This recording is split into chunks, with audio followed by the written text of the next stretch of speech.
Olá, sejam bem-vindos a mais um episódio do Café com Magnólia, o podcast onde livros e conversas se encontram com o aroma de um bom café. A nossa convidada de hoje é psicóloga, psicanalista e especialista em transtornos alimentares, Euriane Souza.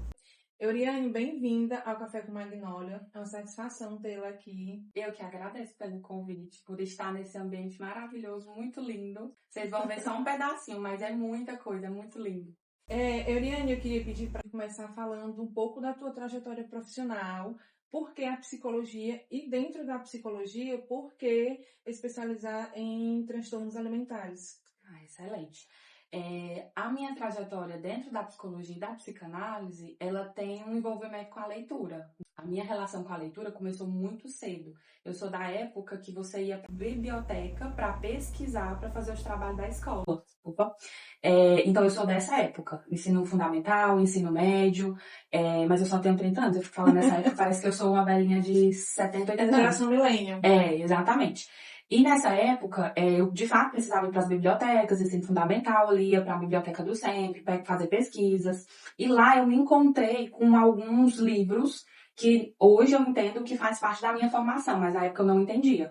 E alguns livros de literatura. Só que uma literatura que eu acho muito acessível e que eu gostaria que as escolas deixassem isso mais próximo dos alunos. Por exemplo, eu tinha acesso a quadrinhos de Machado de Assis. Então, assim, eu fui me encantando por aquele universo do Machado de Assis, os livros, através dos quadrinhos. Os clássicos, né? Os clássicos. Helena. Eu lembro que o primeiro que eu li foi Memórias Póstumas. E depois disso, aí eu fui atrás da literatura, de fato, a clássica que a gente conhece nos livros oficiais, digamos assim. Mas a minha porta de entrada para a leitura foi muito nesse universo. E por que eu estou trazendo isso como fazendo parte da minha trajetória como psicóloga? Porque por conta disso, eu fui instigada a ler mais, a gostar da leitura. E no ensino médio, eu comecei a ter aula de filosofia. Eu estudava em um colégio profissionalizante que tinha acesso à história, à filosofia. Por um triz, eu não fui professora de literatura, porque era uma área que eu me encantava muito no ensino médio. E foi lá que eu conheci alguns filósofos, e dentre eles, o próprio Freud. Então, ali eu conheci a psicanálise. E eu lembro como se fosse hoje, acho que eu tinha uns 14 para 15 anos.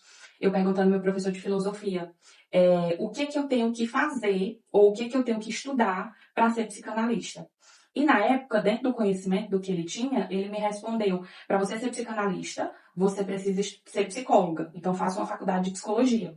E naquela época também não era claro para mim a diferença de psicanálise e de psicologia. Que hoje eu entendo que não se precisa ser psicólogo para ser psicanalista. Mas eu posso ser psicóloga e ter especializações na área da psicanálise. Que foi exatamente o que eu fiz. Então eu segui ali a ideia dele, o conhecimento que ele tinha na época. E logo ali nos 15 anos eu defini, eu quero ser psicóloga. Interessante, viu? Então, a partir daí, tudo que eu pegava de livro tinha envolvimento com a área do estudo humano. Tinha envolvimento com o que eu queria trabalhar. E você falando da minha especialização de transtornos alimentares, primeiro eu fiz avaliação psicológica, que é uma especialização dentro da psicologia, que inclusive tem envolvimento com os livros, porque eu comecei a ler, a estudar livros que envolvia crimes, livros que envolvia personagens assim muito fortes. E eu, cara, qual é a área da psicologia que pode talvez ter contato com essa personalidade, com esse sujeito? E eu pensei, vou fazer avaliação psicológica porque eu quero entender mais ainda do universo através dessa ferramenta que é os testes. Então, toda a minha formação, em algum momento, ela esbarra em algo que eu li, que eu fui me identificando, que eu fui gostando. Então, toda a minha formação, ela vai esbarrar em algum momento nisso. E os transtornos alimentares eu escolhi porque a minha clínica, na sua grande maioria, são mulheres. E de 10 mulheres que eu atendo, 9 passam por alguma questão com o seu corpo, com a alimentação, e isso influencia diretamente como ela se vê, como que ela se apresenta e na própria saúde mental. Então, foi essas as minhas escolhas após a psicologia. Minha formação foi toda no estado de Goiás, formação de psicóloga. Tem só 4 aninhos que eu voltei do Ceará, apesar de ter nascido aqui, nasci em Acopiara, Ceará. Mas a minha formação acadêmica, o meu nome como psicóloga, eu desenvolvi lá em Goiânia. Aí tem 4 anos que eu voltei pra cá. Interessante, viu? E eu vi que você tem 3 grupos de leitura, né? Na verdade, é como se fosse um clube, né? Mesmo. E um é também sobre os transtornos, né? Alimentares. E o outro, Mulheres que Correm com os Lobos. Eu tinha esse livro, mas eu não cheguei a ler. Sempre eu Pode escuto. falar mais sobre ele? Sim, eu sempre escuto das meninas que fazem parte junto comigo que ou começaram a ler esse livro. Até porque ele é bem... Ele é extenso. Mas, respondendo primeiro o que você falou, dos transtornos alimentares, vou pedir aqui para pegar eles, para mim, dos transtornos alimentares é a psicanálise de transtornos alimentares. Vou deixar assim para vocês verem. Esse livro aqui, eu fiz um grupo de leitura junto com uma outra psicóloga e também psicanalista, Rafaela. A gente nunca se viu pessoalmente, sempre é em grupos, é em estudos, mas ela também trabalha nessa área dos transtornos alimentares e a gente decidiu abrir esse grupo para que profissionais da área da saúde tivessem a oportunidade de ler e estudar sobre os transtornos alimentares na perspectiva da psicanálise. Então, ele é aberto apenas para profissionais. Enfermeiros, médicos, psicólogos, psicanalistas, nutricionistas, porque aí a gente lê juntas e discute o que a gente está lendo. Esse livro tem alguns casos. Ele iniciou agora, neste ano, 2025, mas a gente ainda está no comecinho, então quem tiver interesse tem como participar. Legal. O outro é Mulheres que Correm com os Lobos. De fato, eu sempre escuto. Eu comecei, mas não consegui finalizar. Ou eu tô lendo ele em doses homeopáticas, né? Eu leio um pouquinho e paro. Porque, de fato, ele é uma leitura... Não é que ele é difícil, mas ele te prende em alguns pontos. A autora é psicanalista. E ela traz uma linguagem bem da psicanálise mesmo, mas o intuito do meu grupo é que as mulheres possam se conectar com outras mulheres através dessa leitura, que é diferente, são diferentes, são grupos diferentes, possa se conectar com a leitura e com essa mulher selvagem, que é aquela loba, e a loba no sentido de potência, de forte, de falar sobre maternidade, carreira, sexualidade, sem muito pudor, sem vergonha. Quer dizer, sem muito tabu, né? Isso, sem muito tabu. Então a gente lê em torno de 10 páginas por encontro, porque são encontros quinzenais. Agora que a gente finalizou a introdução, porque a gente vai lendo e vai partilhando, vai trazendo recortes. É um grupo terapêutico mesmo, que a gente se acolhe, se Até escuta. porque a leitura você tem que ler, entender, absorver o que você está lendo, né? E essa leitura é uma leitura muito para também ser sentida. Tem coisas que você vai ler e você não vai entender de imediato. Mas aí depois, na semana seguinte, elas já trazem, isso aqui bateu assim. Então vem muito nessa pegada. E o outro que vai iniciar em janeiro, agora de 2026, é com uma outra psicóloga. Esse eu faço sozinha, mas esse aqui é com outra psicóloga e também psicanalista, a Kélvia, que a gente vai falar sobre o amor. A gente vai falar sobre a sexualidade, sobre a solidão, sobre os lutos que os relacionamentos causam para a mulher, né? Porque também as mulheres normalmente não têm esse espaço de falar sobre sexualidade, falar sobre amor, sobre o que deu certo, sobre o que não deu certo. Porque as pessoas têm muito que o amor é como se fosse sorte. E normalmente não é isso, eu não acredito que seja isso. É mais uma construção mesmo da tua própria identidade, dos teus próprios desejos, para aí você estar bem, para transbordar para alguém, para se abrir para alguém. Então esse Clube do Livro, sobre o amor, ele vem nessa pegada também, terapêutica, da gente falar, ler, pontapé inicial vai ser a leitura, mas é mais para que essas mulheres possam ter esse espaço de falar. Então é para solteiras, para as casadas, para as que estão paquerando, mas todos os meus grupos, esses específicos, são para mulheres. Certo. Eu queria só te perguntar uma coisa, em relação aos transtornos alimentares, né? A primeira vez que eu tive essa ansiedade, eu tive falta de apetite, ou seja, não comia, tanto que eu cheguei a emagrecer bastante. E agora, nessas crises que eu tô tendo recente, de comer. Sobre isso que tu trata também? Também. Não chega a ser eu não conheço o seu caso, então vou falar de forma bem genérica, né? Mas normalmente a relação da mulher com a comida tá muito nesse emocional. Mas ainda não chega a ser, pelo que você tá me falando, que eu tô vendo bem superficial, não chega a ser um transtorno alimentar. E quais são os transtornos alimentares? Tem vários, mas os mais conhecidos é a compulsão por comida, o exagero, né? Comer compulsivamente. A própria anorexia, a bulimia.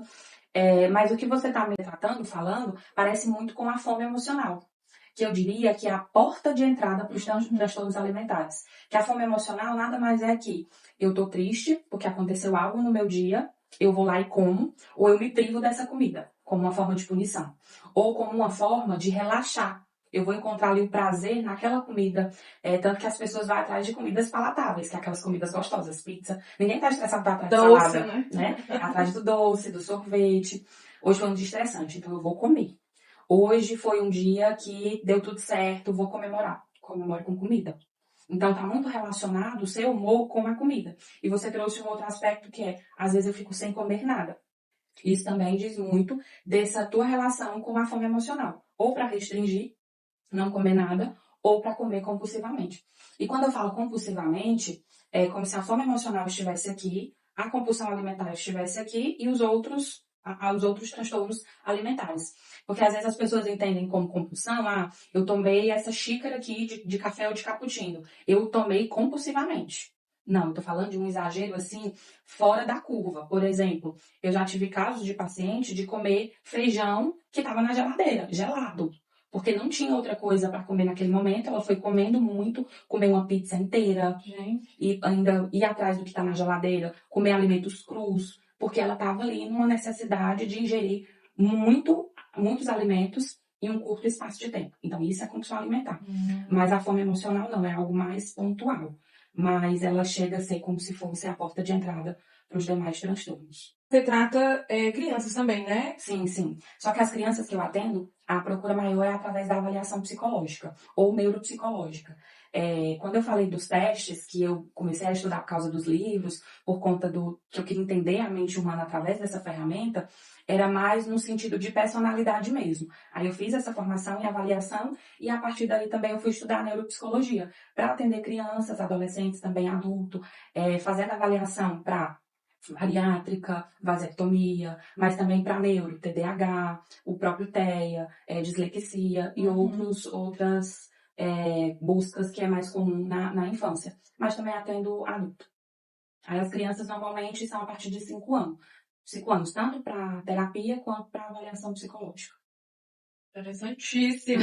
Marcar uma avaliação lá, viu? Ei, Eliane, eu queria te perguntar o seguinte. Eu acho que você já deve ter até, tipo, muitas pessoas têm perguntado pra você, né? Você como psicóloga, psicanalista, a gente mudando de assunto, saindo dos alimentares pra parte da leitura de séries. A gente tem vamos dizer assim, um surto de mulheres assistindo True Crime. Né? Eu, pelo menos, eu amo True Crime. Saiu agora a série Tremembé.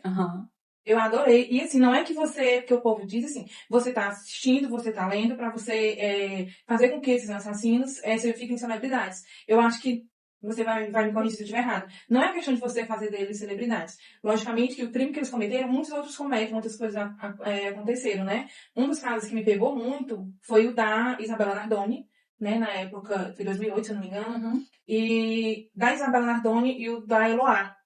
Até porque o da Eloá foi praticamente transmitido ao vivo, né? Praticamente, na época eu lembro.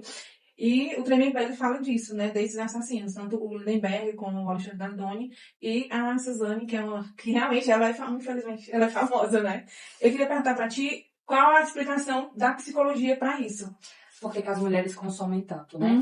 Mas antes da gente entrar em Tremembé, eu queria voltar um pouquinho, para ser mais específico, lá no século XVI. Porque tem um misto e um boom, de fato, das mulheres estarem consumindo muito, mas algumas pessoas vi até no próprio Instagram, eu não consumo TikTok, mas vi mais chegar algum vídeo, dizendo que esse boom é por conta da geração Z. Que as mulheres da geração Z que estão consumindo mais o true crime. E não, o true crime ele iniciou no século XVI, se eu não me engano, na Inglaterra, e ele era através de folhetos. Nem era livros, nem era séries, porque não tinha na época, nem filmes, mas era folhetos que era descrito casos que aconteciam naquela região. E já naquela época, as mulheres eram as que mais consumiam. Já naquela época, era visto que as donas de casa era quem ia lá, se disponibilizava para comprar e consumir aquelas informações. Então, não é de hoje que esse gênero existe, né? Ele é muito antigo. Outro ponto importante para a gente pensar é que, de fato, o true crime, ele chama a atenção, mas se você for pensar por um lado que é só por conta do crime, a gente ia super adorar assistir o da Atena, por exemplo. E não é o caso. Verdade. Então, a diferença vai ser que o true crime, ele tem uma narrativa que ele vai ali trazer a ficção, trazer a questão da leitura, da série, da ficção, só que com uma leitura também ali no real. Então, ele faz essa simbiose e faz com que a gente se interesse, com que a gente queira consumir esse tipo de produto. Mesmo, muitas vezes, os casos sendo casos reais, né? Na sua grande maioria são. Então, só essa explanada para que fique claro que Não é algo dessa geração. Já existe há séculos essa nomenclatura. Talvez na época não era tão claro, não era tido com esse nome, com essa nomenclatura mesmo, mas ele sempre existiu. E as mulheres desde muito sempre eram tidas como as que mais usufruía e consumia esses produtos. Agora, trazendo para a nossa realidade hoje, as mulheres de fato consomem mais o true crime, tem vários estudos, artigos, não é só vozes da minha cabeça, tem estudos comprovando que de fato a mulher consome mais. E eu acho que é por conta de 3 pontos em específico. Primeiro, a questão da segurança, a questão da identificação e a questão dos tabus. Esses 3 pontos é o que pega mais para que a mulher se conecte mais com essas histórias. A segurança é porque a mulher está ali. A gente pode estar aqui no seu espaço assistindo um filme ou uma série ou lendo um livro com essa conotação. Eu posso estar na minha casa, na minha segurança, ali resguardada e assistindo esse tipo de conteúdo. Tendo acesso a essa adrenalina, ou um pouco de adrenalina, acredito que vocês vão se identificar quando vocês estão assistindo, vira e mexe tem aquele respirar fundo, a mão às vezes pode suar, o coração pode acelerar um pouco. Então, quando você está acessando esse tipo de conteúdo, ou até mesmo lendo, o seu corpo ele fica em alerta. Você acessa ali uma dopamina muito rápida e, ao mesmo tempo, uma adrenalina. Então, é um prazer que o teu corpo vai tendo ali.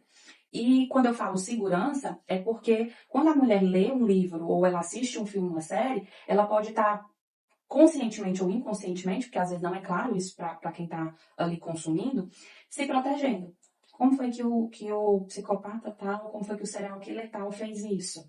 Como foi que ele planejou essa atrocidade? Como que isso aconteceu? Como que um cara faz isso com a própria filha? Então, essa curiosidade também instiga muito a mulher. Porque a mulher é muito de pensar como que foi feito, por que foi feito, detalhes mais minuciosos. Então, vem essa questão da segurança, da adrenalina, da curiosidade. Quando eu falo identificação, não é que a mulher vai querer fazer aquilo dali com as outras pessoas, mas identificação com a própria vítima.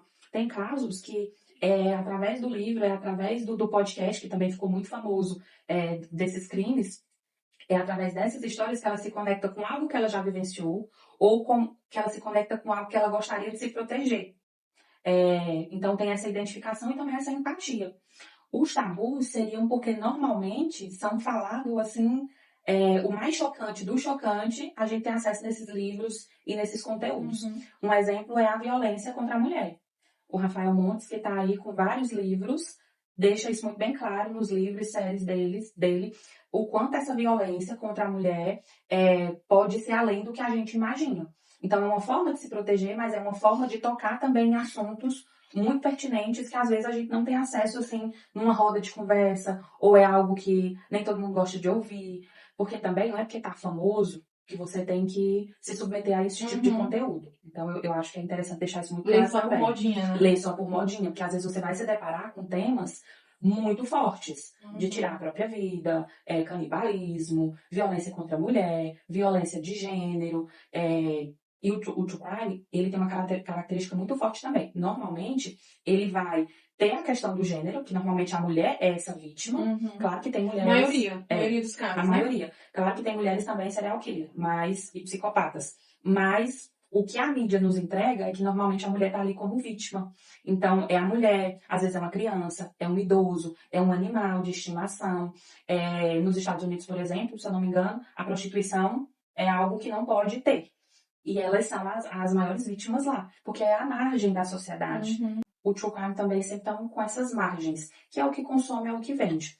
E voltando para Tremembé, eu assisti a série, estou lendo o livro do Ulisses, já li outros deles que tinha voltado para as mulheres, que ele fez da Flor de Lis. Tem um que são as 3, né? Isso. Que é a Elisa, a Suzane e a Flor de Lis. O caso da Elisa, eu não... Na época...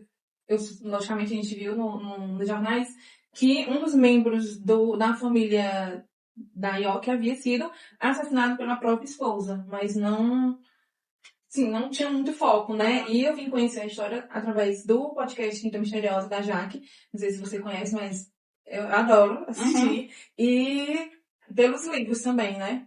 Exatamente pelo livro do Ulisses, que ele relata muito, né? E eu gosto do último livro que ele trouxe agora, de Tremembé, porque pra quem não vou dar spoiler, gente, mas a série é focada nos famosos. que são esses casos que ficaram Mais famosos, conhecidos, né? mais conhecidos que choca. Já o livro, eu ainda achei mais interessante, porque ele traz casos mais macabros, digamos assim, do que a própria série, mais chocantes, e de pessoas que não são famosas, mas que convivem lá.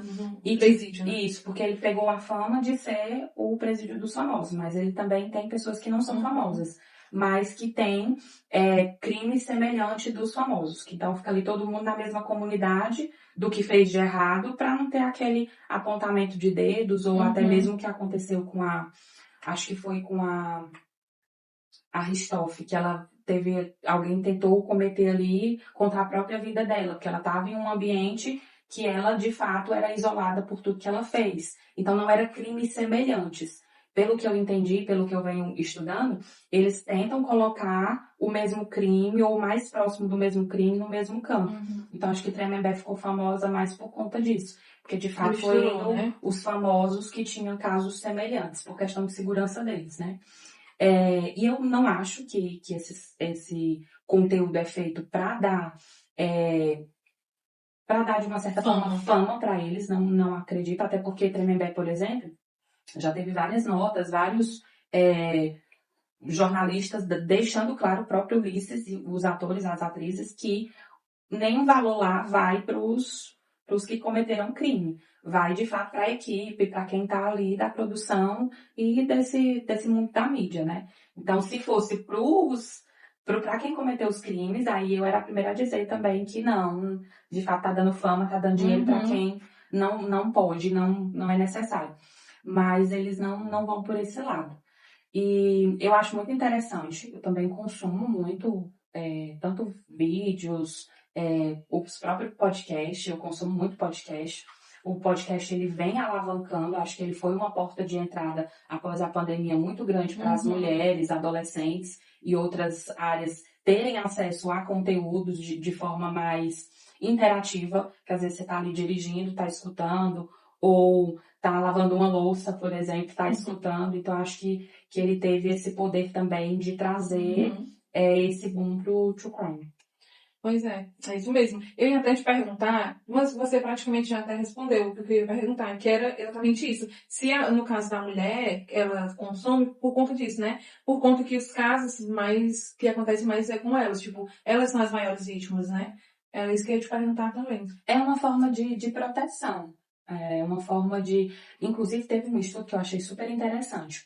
Eu não vou lembrar aqui agora o nome do local em específico, mas depois eu vou te passar. Mas eu sei que foi feito lá fora, né? Não foi aqui no Brasil. Foi feito em uma livraria, onde tinha um lado que passava mais homens. Eles colocaram lá os livros de True Crime com X nomenclaturas. E do outro lado, que passava mais mulheres, eles colocaram ali acesso de True Crime com X títulos. E fizeram outro local que passava tanto homem quanto mulher, e percebeu que quem parava mais eram as mulheres. E o que mais paravam as mulheres era quando eles manipulavam os títulos dos livros e dos artigos que estavam lá. O que mais chamava a atenção das mulheres era quando o True Crime trazia descrições dos casos. Que elas entendiam que, eu entendendo sobre o caso, eu entendendo um pouco sobre a mente dessa pessoa, é uma forma de me manter segura, porque eu não vou cometer este erro. Vou trazer um outro exemplo muito clássico que aconteceu. Era mais comum ali nos anos 70, que não tinha tanta internet, não tinha tanta informação quanto hoje. As pessoas pegavam muito carona. Aqui no Brasil também teve essa época. E lá nos Estados Unidos, na Califórnia, era onde mais os serial killers e os psicopatas usufruíam dessa cultura de pegar carona para fazer as suas atrocidades. Aí foi feita uma campanha, principalmente para as mulheres ali da época, para não pegar carona, para não se submeter a esse tipo de cultura, porque estava sendo perigoso. A partir dessa orientação, foi disseminado e foi diminuindo, até porque eles foram tendo mais conhecimento. Então, a mulher, quando ela acessa esse conteúdo, ela conscientemente, novamente, ou inconscientemente, ela às vezes está buscando, de fato, esse conhecimento, entender o que foi que aconteceu, como que ele fez, o porquê que ele fez, para que ela possa se proteger também de uma certa forma. Então, acho que esse seria um dos pontos principais. Você acha que tem como a gente identificar a mente de um psicopata, tipo, identificar um psicopata, sendo ela mulher ou homem, Primeiro, para o diagnóstico chegar de um psicopata, tanto psicólogos quanto psiquiatras, a gente não vai diagnosticar uma criança. Tem que ter acima de 18 anos para fechar, digamos assim, esse diagnóstico. Mas na infância, tem alguns pontos que os pais, as pessoas que estão próximo dessa criança, podem ficar em alerta. Por exemplo, quando a criança, ela mata algum bichinho de estimação, quando ela machuca uma outra criança com frequência que está próximo dela, quando ela é uma criança que mente muito. Então, são alguns pontos que logo na infância, no primeiro ato, não é que o pai precisa punir ali de forma severa, mas busca uma ajuda psicológica, busca uma ajuda psiquiatra para avaliar esse caso. Não que essa criança fez algo de errado e ela já vai ser diagnosticada como psicopata, mas é importante os pais ficarem alerta quando tiver esses tipos de atitude, digamos assim. E na vida adulta, eu diria que no Brasil, nós temos muitos psicopatas que não tiveram diagnóstico. Primeiro que as mulheres são muito difíceis de serem diagnosticadas em muitos aspectos, porque a gente tem uma fluidez, digamos assim, de adaptação maior. Então, não é que tem mais homens psicopatas, é que às vezes os homens são mais diagnosticados do que as mulheres. Mas, no mesmo, quando eu digo que o Brasil deve ter muitos psicopatas, é no sentido de que uma pessoa que faz aqueles tipos de crime, por exemplo, roubar velhinhas, estelionatário, acho que fala, 171, conhecido. Ele tem ali características severas que tá ali no pé da psicopatia. Porque ele tá ali sempre querendo ganhar algo em cima do outro. E o que diferencia muito o psicopata de uma personalidade, digamos que bem, entre aspas, normal. Porque o psicopata, ele é extremamente inteligente, ele é extremamente sedutor, mas ele não desenvolveu o emocional. Manipulador também. Manipulador, e é aí onde ele peca, é aí onde ele cai. E é muito aí que muitas vezes ele é preso, ele chega a ser cercado, digamos assim, porque ele não desenvolve repertório emocional.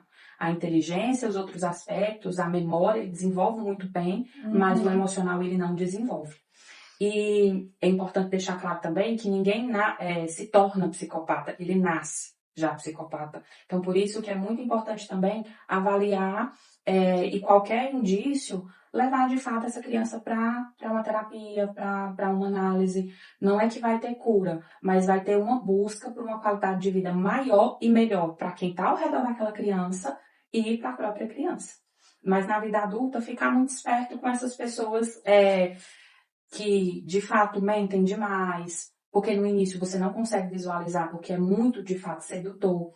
As pessoas acham que o serial killer ou o próprio psicopata, ele vai aparecer como aquela pessoa lá na rua, ou um mendigo, algo do tipo, que está lá na rua e vai te atacar. E normalmente não é assim. Normalmente ele está próximo de você, ele conhece a tua rotina, ele conhece os teus gostos, ou ele tenta se aproximar de você através da sua própria rotina, dos seus gostos. Então é uma pessoa que vai se aproximando de uma forma muito bonita, de uma forma muito carinhosa, de uma forma que vai te seduzir da forma que você gostaria de ser seduzida, digamos assim. Não que a culpa seja da vítima, mas porque nunca é da vítima. Mas ele vai buscar esses pontos de fragilidade para te encantar. Então, e os canalhas, né, como tem aí um meme, os canalhas também envelhecem, os psicopatas também. Então, assim como ele nasce, ele também envelhece. Então, a gente tem que ter muita atenção com isso. É verdade, viu? Eu tava vendo né? E ela tava relatando um caso, na verdade, era até um episódio antigo, que eu tava revendo, de um menino que matou a irmã, eles eram gêmeos, né? Eu acho que ele era adolescente, e ele disse que era sonâmbulo, e quando ele acordou, ele tinha, né, feito uma coisa com a irmã dele. Aí ele começou a ligar pra polícia, dizendo o que tinha acontecido, e aí a polícia perguntou, e você tá sozinho em casa? Ele disse, não, meus pais estão dormindo. Aí depois acorda seus pais, enfim. E acabou que ele ficou, a defesa disse que não era, que ele não tinha culpa, porque ele estava sonâmbulo e tal. Aí outros estudos foram dizendo que ele era culpado sim, porque mesmo ele sendo sonâmbulo, quando ele acordou, ele ficou ciente do que ele tinha feito. Então, se ele não fosse culpado, ele não teria, quando ele acordou, ele teria ficado assustado, né? Enfim. Ele é menor. Tu chegou a ver, ele era menor. Acho que ele tinha 14. Eu não cheguei a ver, não conheço o caso, mas quando é menor, tem essa dificuldade do diagnóstico e tem essa preservação da infância, da adolescência. Então, os advogados, os psicólogos, os psiquiatras que estiverem próximo dessa criança ou desse adolescente, vai privar e preservar ele o máximo possível. Então, é muito difícil ter uma condenação assim logo tão cedo, sem tantas provas, tendo a prova basicamente só dele. Dele dizer que é sonâmbulo. Então é como se as provas fossem poucas para a justiça. Uhum. Lá fora é um pouco mais severo. Aqui no Brasil já é um pouco mais tranquilo e mais leve, digamos assim. Porque tem essa proteção maior, que deve ter, de fato, da criança e do adolescente. Mas as provas é que vai ser mais avaliado. Provavelmente ele vai passar por testes também psicológicos, utilizar dessa ferramenta, utilizar do próprio psicólogo e psiquiatra para avaliar. Mas o poder maior e o martelo é do próprio juiz, né? E eu acho importante, agora trazendo para a questão das mulheres, frisar também que tem uma diferença, porque eu recebo muitas perguntas de e aquelas mulheres que mandam cartas para os presidiários? E aquelas mulheres que fantasiam com presos? E aquelas mulheres que muitas vezes deixam sua própria vida para viver com um preso que está preso, que não vai poder ali dar uma vida minimamente saudável para aquela mulher. E eu gosto também de trazer alguns pontos. Primeiro que essa mulher que consome true crime e essa mulher que tem essa fantasia que pode ser sexual ou até mesmo amorosa com o preso são distintas. Não necessariamente é a mesma personalidade. Pode sim, de fato, ter uma mulher que adora true crime e tem esse desejo, tem essa vontade com o preso. Mas são polos diferentes. Uma coisa é outra coisa, outra coisa é outra coisa. Não tem nada a ver com outra coisa. Porque é importante deixar isso claro também. A mulher, quando ela tem esse desejo, o Francisco, que foi o maníaco do parque, ele recebia várias cartas. Até um tempo desse eu tive relatos de alguns podcasts e do próprio Ulisses, que eu consumo muito os conteúdos dele, de relatar que muitas mulheres mandam cartas, que desejam estar com ele, enfim. Umas buscam, de fato, pela fama, porque esses que ficam famosos, essas mulheres podem buscar, de fato, uma fama, ter um relacionamento com essa pessoa por conta da fama. Outras, eu acredito que tem algum tipo de... que a saúde física e emocional dela não está minimamente estável, minimamente saudável. Estável não seria a palavra correta, mas saudável. Porque a mulher se submeter a algo nessa nomenclatura de sair do conforto do celular para ter uma relação sexual ou disponibilizar um tempo ali para estar escrevendo para um preso, ou ela tem que amar muito ele, já ter tido uma relação antes e aconteceu uma fatalidade e ele foi preso, ou de fato ela conheceu ele lá na cadeia, na prisão, e desenvolveu essa vontade, esse desejo.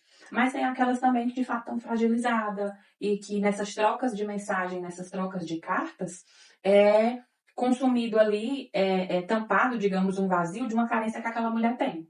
Então tem esses pontos, a busca pela fama, a busca por essa tampa de buraco, digamos assim, de uma carência, de uma falta, e tem aquelas que de fato não estão saudáveis mentalmente e que acabam se submetendo a esse tipo de relacionamento.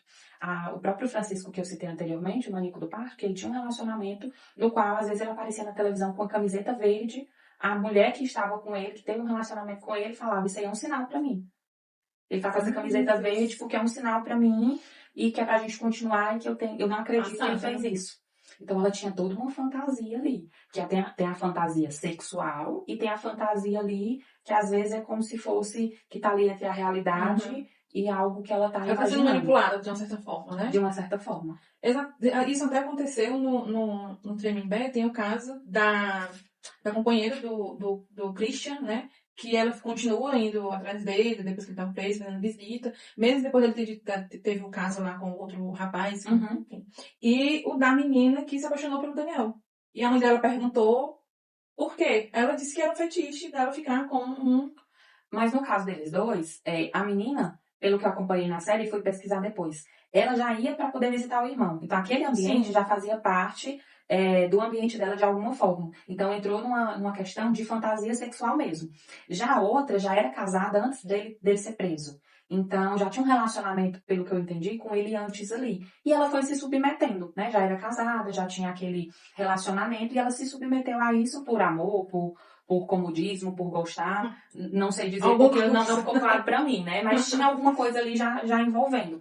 Agora o que eu trago também é quando essa mulher nunca viu esse homem, mas mesmo assim manda cartas e esse homem muitas vezes cometeu um crime absurdo contra uma outra mulher.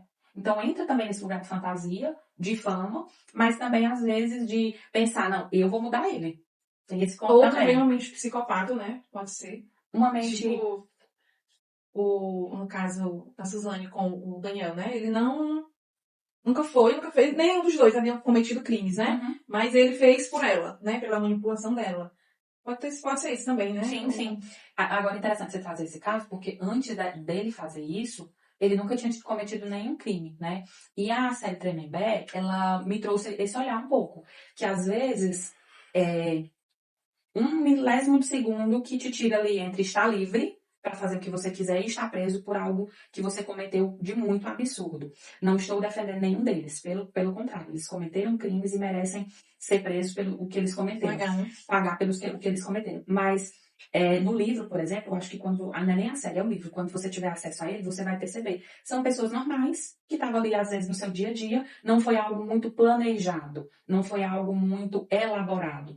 Porque quando você vai ver os casos dos famosos, tem uns ali que foi planejado, que foi orquestrado, que foi bem manipulado.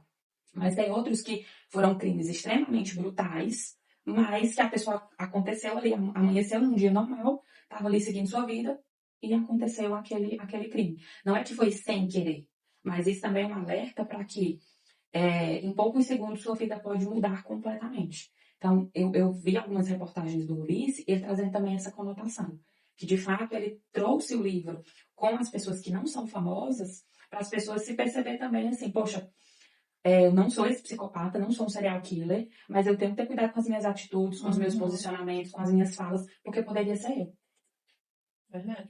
No caso da Sandrão, né? Que ela era vizinha e matou o filho da vizinha, né? Só porque eles, na verdade, eles sequestraram. Uhum. E como o menino viu ela, eles optaram por tirar a vida do menino, né?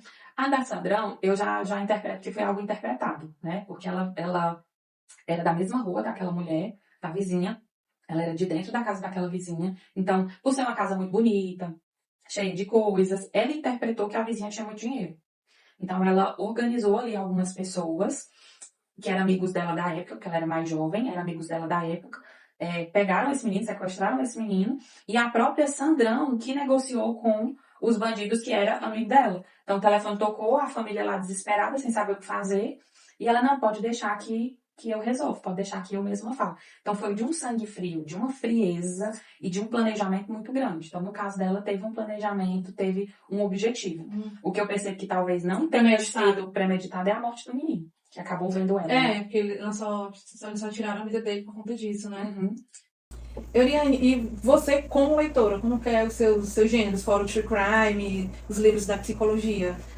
De fato, eu leio muito, né, por conta da minha profissão e pelas áreas que eu escolhi de estudo, mas eu gosto de livros que me prendem de uma certa forma. E o que me prende é a própria literatura, ir para me teletransportar, digamos assim, para um outro universo que não é tão o nosso. Então, livros de épocas, livros de guerra, livros que contem momentos históricos que o Brasil ou que o mundo vivenciou. Então eu gosto muito dessa pegada. Um suspense psicológico. Não gosto de livros de terror, mas suspense psicológico eu gosto, eu consumo. Alguns romances. O que eu não gosto são de livros, muitas vezes, que tá todo mundo lendo. Porque aí acaba que aquilo ali vai... modinha, né? Isso, aquilo ali vai me consumindo e eu vou criando uma certa rejeição. Às vezes eu até volto nesse livro, eu ganho e leio, mas enquanto ele tá ali no hype, na modinha, E eu trouxe um aqui, inclusive, um pouco do que a gente estava conversando, que eu li ele já tem um tempo, já reli novamente, que é da Ana Beatriz, que é uma psiquiatra, que fala muito bem sobre serial killer, sobre psicopatas. Então, para você que gosta de entender um pouquinho da mente humana através de casos clínicos, nesse livro ela traz como que você pode entender um pouco da mente de um psicopata. Então, não é um livro true crime, mas ele traz esse olhar da psicologia, da psiquiatria especificamente, sobre os psicopatas. Vou botar na minha listinha já pra ler, viu? Até porque a gente se conheceu no encontro da Marcela Ceribelli, né? Sim, Sintomas. Que é um livro maravilhoso, né? Pra mulher. esses livros que falam sobre o amor, sobre o feminino, sobre gênero, até mesmo sobre relacionamentos também me encantam muito. E os livros da Marcela, tanto a Aurora quanto os Sintomas, têm essa pegada, né? E é o tipo de livro que provavelmente eu vou ler novamente em outra época, com outro olhar. E ela a escrita dela é um pouco crua, no sentido de viva, de real, mas ela tem um pouco ali também ela cita algumas psicanalistas, ela traz muita Anna Sui pro repertório dela. Eu vejo um olhar ali meio que poético também na escrita dela, então eu gosto bastante. E é um clássico da vida que é Clarice, que eu sou apaixonada. Isso aí todo leitor tem que... Expresse. Minha querida, nosso papo está maravilhoso, mas infelizmente nosso tempo está acabando. Eu queria muito agradecer a sua participação, foi um bate-papo maravilhoso. Eu espero que o nosso público goste e muito obrigada pela sua disponibilidade, viu? Eu que agradeço pelo convite, pelo espaço maravilhoso e por estar aqui falando de um tema que eu gosto tanto. Pois agora olhe para a câmera e dê todos os seus recados, suas redes sociais, pode ficar à vontade. As minhas redes sociais colocando Euriane Souza, o primeiro que aparecer lá sou eu, mas o @ é euriane.pc. Lá vocês vão ter acesso à minha agenda, vão ter acesso aos meus grupos de leituras, os conteúdos que eu deixo lá sobre alimentação, sobre o corpo da mulher, um pouco da minha clínica, as minhas palestras, meus treinamentos. Lá no Instagram você tem acesso a tudo que eu conversei aqui, só que de uma forma mais próxima do meu dia a dia.